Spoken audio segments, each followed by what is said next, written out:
Hello, good morning all of you.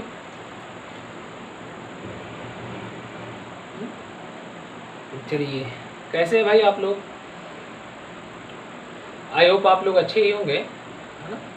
चलिए, जैसे पिछले क्लास में हम लोग स्टडी किए थे सेंट्रीपिटल एक्सेलरेशन के बारे में और टेंजेंशियल एक्सेलरेशन के बारे में।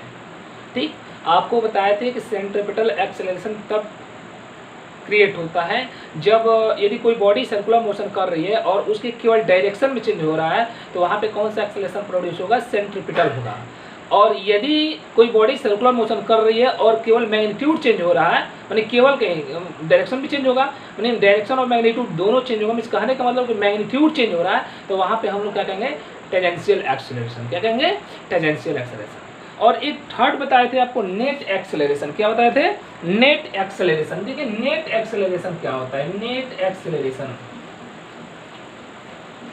नेट एक्सेलरेशन जब मैग्नीट्यूड और डायरेक्शन दोनों चेंज होगा ना, डायरेक्शन भी चेंज होगा। डायरेक्शन नेट में क्या होता है कि डायरेक्शन भी चेंज होगा, direction plus magnitude, direction plus magnitude दोनों चेंज होगा। डायरेक्शन भी चेंज होगा और क्या होगा? मैग्नीट्यूड भी चेंज होगा। डायरेक्शन भी चेंज होगा और मैग्नीट्यूड चेंज होगा। दोनों जब चेंज होगा तो उस एक्सेलरेशन को हम लोग कहते हैं नेट एक्सेलरेशन। क्या कहते हैं? Net acceleration. जब केवल डायरेक्शन चेंज होगा, मैग्नीट्यूड चेंज नहीं होगा, उसमें सेंट्रीपिटल एक्सेलरेशन होगा। जब मैग्नीट्यूड चेंज होगा तो उसको हम लोग कहेंगे टेंजेंशियल एक्सेलरेशन। और जब डायरेक्शन और मैग्नीट्यूड दोनों चेंज होगा तो उसको हम लोग कहते हैं नेट एक्सेलरेशन। जैसे बाबू देखो, ध्यान दीजिएगा आप लोग, जैसे मान लीजिए कोई बॉडी है और यहाँ सर्कुलर मोशन कर रही है, कोई बॉडी और यहाँ से क्या कर रही है? सर्कुलर मोशन कर रही है। तो हम लोग जानते हैं कि उस बॉडी का जो सेंट्रीपिटल एक्सेलरेशन होता है किधर होता है? हमेशा सेंटर की साइड में होता है। किधर होता है? सेंटर की तरफ होता है। और ये हो गया आपका, जैसे मान लीजिए मैग्नीट्यूड भी चेंज हो रहा है, डायरेक्शन भी। ये हो गया आपका टेंजेंशियल एक्सेलरेशन। ये हो गया एटी, हो गया एटी टेंजेंशियल एक्सेलरेशन। तो दोनों का ये जो नेट होगा, दोनों का ये क्या होगा? नेट, नेट एक्सेलरेशन ये होता है। क्या होता है? नेट एक्सेलरेशन आपका ये होता है ए नेट। क्या होगा? ए नेट। क्या होगा? ए नेट। और ए नेट देखिए, आप लोग जब वेक्टर पढ़ेंगे, है ना, मैथमेटिक्स या फिजिक्स में, ये वेक्टर ए है, ये आपका क्या है? Vector A. और ये आपका है वेक्टर बी। ये क्या है? Vector B. तो इसका जो नेट होगा, ये नेट होता है R equal to under root A square plus B square होता है। ठीक है बाबू। तो वैसे ही ये AC हो गया इधर और AT इधर हो गया। ये जो A नेट होता है, ये A नेट होता है, नोट कर लीजिएगा, A net equal to under root AC square plus AT square, under root AC square plus AT square है। ठीक है ना। अब देखिए, ध्यान दीजिएगा, ये दोनों एक दूसरे के क्या है? परपेंडिकुलर। ये दोनों क्या है? एक दूसरे के परपेंडिकुलर है। यदि ये एंगल थीटा है, यदि ये एंगल थीटा है, तो यहाँ ये तो आपका एक फॉर्मूला होगा A नेट का। किसका फॉर्मूला हो गया? ए नेट का हो गया ना, नेट एक्सेलरेशन का। tan थीटा इक्वल टू, जैसे मान लीजिए यहाँ इसके पैरेलल यहाँ से लाइन खींचेंगे तो tan थीटा इक्वल टू होता है परपेंडिकुलर अपॉन क्या होता है? Base. tan theta equal to क्या होता है? Perpendicular upon base. तो ये हो जाएगा आपका AC अपॉन AT। क्या हो जाएगा? AC upon AT। क्या होता है? AC upon AT। ठीक है बाबू। तो ये होता है नेट एक्सेलरेशन। क्या होता है? Net acceleration. तो आप इसे पहले नोट कर लीजिए, उसके बाद आपको बता रहे हैं एंगुलर एक्सेलरेशन। क्या बता रहा है? Angular acceleration.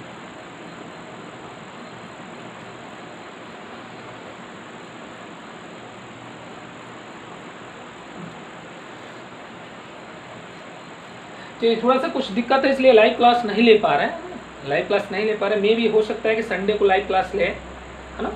हो सकता है कि मे भी संडे को लाइव आएंगे, तो लाइव आएंगे तो उसके पहले आपको इन्फॉर्मेशन दे देंगे। लेकिन लाइव आएंगे तो सबको प्रेजेंट रहना पड़ेगा, अदरवाइज 2 लोग और 3 लोग और 1 लोग के लिए लाइव नहीं आएंगे, है ना। लाइव रहेंगे तो सबको प्रेजेंट रहना पड़ेगा। ठीक है। तो मे भी हो सकता है कि संडे को लाइव आए, है ना। चलिए, ये नेट एक्सेलरेशन होगा। उस लाइव में यदि कोई भी किसी को प्रॉब्लम हो तो आप अपना क्वेश्चन पुट अप कर सकते हैं, पूछ सकते हैं हमसे। ठीक है ना। और चाहे तो आप मिल भी सकते हैं हमसे, क्योंकि अब हम बलिया आना स्टार्ट कर दिए हैं, है ना। तो आप चाहे तो बाई फेस हमसे मिल भी सकते हैं। ठीक है ना। यदि कोई चाहता है कि बाई फेस सर से मिले, कुछ अपनी प्रॉब्लम बताए, तो आप मिल सकते हैं। कोई दिक्कत है, किसी क्वेश्चन में प्रॉब्लम है, तो बाई फेस आकर हमसे उस क्वेश्चन को आप सॉल्व करा सकते हैं। बलिया आना स्टार्ट कर दिए। नंबर है ही मेरे आप लोगों के पास, तो आप लोग हमसे कांटेक्ट करके यदि किसी टॉपिक में, किसी क्वेश्चन में यदि आपको प्रॉब्लम हो रहा है तो आप हमको कॉल कीजिए और एड्रेस पूछिए, आइए वहाँ पे हमसे सॉल्व करा लीजिए, ठीक है ना। ये आप लोग के लिए हम हमेशा प्रेजेंट रहेंगे। बलिया रहना स्टार्ट कर दिए हैं, है ना, इसलिए थोड़ी सी व्यवस्था नहीं बन पा रही लाइव क्लास लेने के लिए, तो मे भी हो सकता है कि संडे को लाइव क्लास आप लोग का हम ले लें, ठीक है ना। तो यदि कोई भी दिक्कत हो रहा है किसी क्वेश्चन में, किसी टॉपिक में, या कोई टॉपिक छूट रहा है तो आप हमको कॉल कीजिए और पूछिए कि सर कहाँ हैं, कब मिलेंगे, और आप हमसे मिलकर उसको सॉल्व करा सकते हैं, ठीक है ना। चलिए चौथा नंबर जो बताए थे एंगुलर एक्सेलरेशन, तीसरा हो गया। चौथा number angular acceleration, angular acceleration, ठीक है ना। एंगुलर एक्सेलरेशन, देखिए एंगुलर एक्सेलरेशन क्या होता है, जो एंगल में होता है। एंगुलर एक्सेलरेशन हम लोग पढ़े हैं कि जैसे एंगुलर वेलोसिटी होता है, एंगुलर वेलोसिटी हम लोग ओमेगा से रिप्रेजेंट किए। एक्सेलरेशन का डिफिनेशन हम लोग क्या पढ़े हैं, लीनियर एक्सेलरेशन का जो हम लोग डिफिनेशन पढ़े a equal to d v upon d t in the rate of change of velocity. वैसे एंगुलर एक्सेलरेशन होता है अल्फा से रिप्रेजेंट करते हैं, अल्फा इक्वल टू होता है d omega upon d t. क्या होता है, d omega upon d t होता है। क्या होता है जी, d omega upon d t. The rate of change of angular velocity are known as angular acceleration, are known as angular acceleration, ठीक है। तो चलिए एक न्यूमेरिकल की बात करते हैं ना, एक न्यूमेरिकल हम लोग करते हैं। उसके बाद जैसे हम लोग एक्सेलरेशन पढ़े, 4 एक्सेलरेशन, एक पढ़े थे सेंट्रीपिटल, एक पढ़े थे टेंजेंशियल, एक पढ़े थे नेट, और एक क्या पढ़े हैं हम लोग, एंगुलर एक्सेलरेशन। 4 एक्सेलरेशन पढ़े, चारों पे एक न्यूमेरिकल हम लोग सॉल्व करते हैं, ठीक है ना। चारों पे क्या करते हैं हम लोग, न्यूमेरिकल सॉल्व करते हैं। चलिए किया जाए। अभी इसको हम लोग आगे पढ़ेंगे, ठीक है ना। अभी इसे हम लोग को आगे पढ़ना है, बट थोड़ा सा यहाँ पे एक न्यूमेरिकल देख लीजिए पहले। देखिए एक क्वेश्चन जैसे मान लीजिए दे दिया गया आपको कि ओमेगा इक्वल टू, क्वेश्चन है कि omega equal to 2t, omega equal to 2t and r equal to 2 metre, r equal to 2 metre, radius दिया गया 2 मीटर, रेडियस कितना दिया गया 2 मीटर, और एंगुलर वेलोसिटी आपको दे दिया गया 2t दे दिया गया। कह रहे कि फाइंड AC, क्वेश्चन में ये कह रहा है find AC, AT, AC, AT, A net at t equal to 3 second, at t equal to 3 second, ठीक है बाबू। ये 3 चीज हमको फाइंड करना। अभी एंगुलर एक्सेलरेशन का क्वेश्चन नहीं बता रहे, इसके बाद वाले लेक्चर में हो सकता है कि एंगुलर एक्सेलरेशन का क्वेश्चन बताएंगे। पहले इस क्वेश्चन को देख लीजिए, है ना। देखिए क्वेश्चन ये करे कि omega equal to 2t, omega equal to 2t, और इसमें r इक्वल टू रेडियस दे दिया गया, उस सर्कल का रेडियस दे दिया 2 मीटर। कह रहा है क्वेश्चन में कि find AC, AT, A net and t at t equal to 3 second. 3 second पे आपको ये सारी चीजें बताना है। चलिए फाइंड करते हैं बाबू। सोल्यूशन देखिए AC, पहले AC निकालते हैं। AC इक्वल टू क्या होता है जी, v स्क्वायर बाई r होता है। हमको v की वैल्यू तो दिया नहीं गया, v की वैल्यू दिया गया है, नहीं दिया गया, v की वैल्यू दिया गया है, नहीं दिया गया। तो v इक्वल टू हम लोग जानते हैं, v इक्वल टू हम लोग पढ़े r ओमेगा होता है। यहाँ से AC इक्वल टू हो जाएगा v की वैल्यू ये पुटअप करेंगे तो r square omega square by r, एक r से एक r कैंसिल होगा, मिस AC इक्वल टू हो जाएगा r ओमेगा स्क्वायर। क्या हो जाएगा, r ओमेगा स्क्वायर। अब यहाँ पे हम लोग वैल्यू पुटअप करते हैं। AC, r की वैल्यू कितना है, 2 है, ओमेगा की वैल्यू कितना है, 2t है, यहाँ से 2t का होल स्क्वायर, तो कितना होगा 2t का होल स्क्वायर कितना होगा 4t स्क्वायर हो जाएगा। तो 4 2 जा 8t स्क्वायर होगा। लेकिन आपको निकालना कितने पे है जी, आपको निकालना कितने पे है, निकालना है at t equal to 3 second. कितने पे निकालना है, 3 सेकेंड पे निकालना है।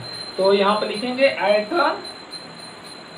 t equal to 3 second, t equal to 3 second पे निकालेंगे तो AC इक्वल टू आ जाएगा आपका 8 इंटू t का स्क्वायर, t का स्क्वायर है ना, 3 का स्क्वायर, 3 का स्क्वायर कितना होगा 9, 9 8 जा 72, कितना हो जाएगा 72।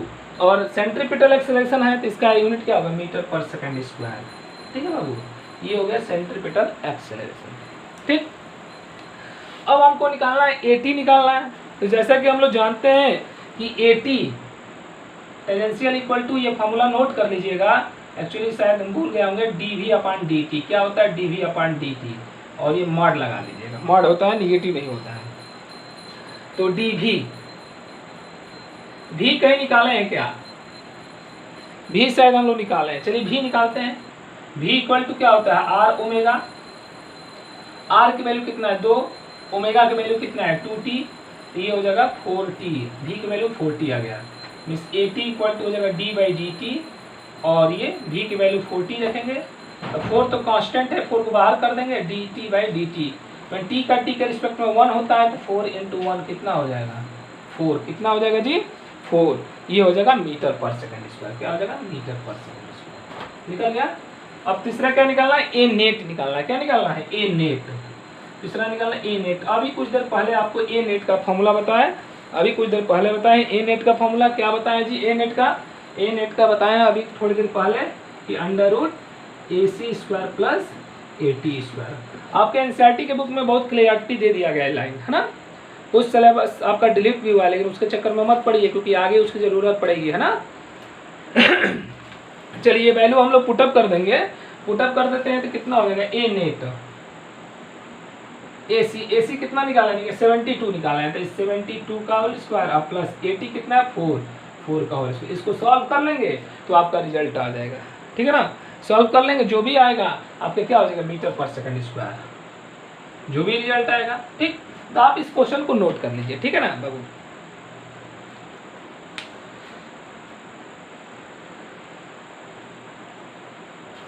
क्वेश्चन को नोट कर लीजिए, फिर आगे बता रहे हैं आपको।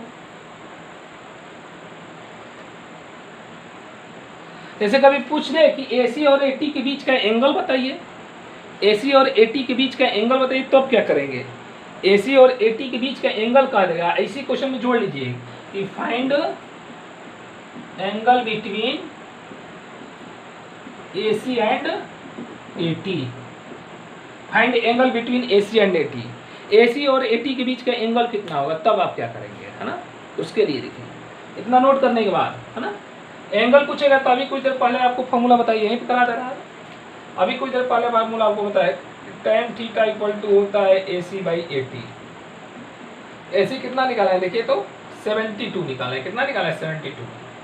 AT कितना आया देखिए, AT आया 4, ये हो जाएगा 18 हो जाएगा, means tan theta equal to हो जाएगा 18, मीन्स थीटा इक्वल टू हो जाएगा tan इनवर्स 80, ठीक है बाबू। ये हो जाएगा, ये हो गया angle between AC and AT।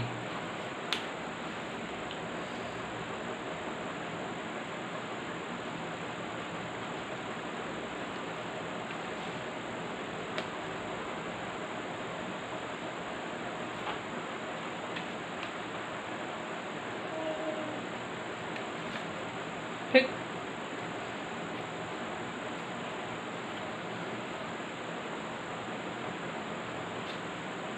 इसे नोट कर लीजिए आप लोग, ठीक है, नोट कर लीजिए। और अगले क्लास में जब आएंगे आपको, तो अगले क्लास में जो एंगुलर एक्सेलरेशन है, एंगुलर एक्सेलरेशन के बारे में आपको बताएंगे, उस पर डिपेंडेंट हम लोग क्वेश्चन करेंगे। तब तक आज के लिए इतना ही रहेगा। अगले क्लास में जैसे कल हम आएंगे तो कल आपको बताएंगे एंगुलर एक्सेलरेशन, क्या बताते हैं एंगुलर एक्सेलरेशन, उस पर डिपेंडेंट हम लोग न्यूमेरिकल करेंगे। धीरे धीरे हम लोग पढ़ते रहें, ठीक है ना। तो आज के लिए इतना ही रहेगा, ठीक है, धन्यवाद।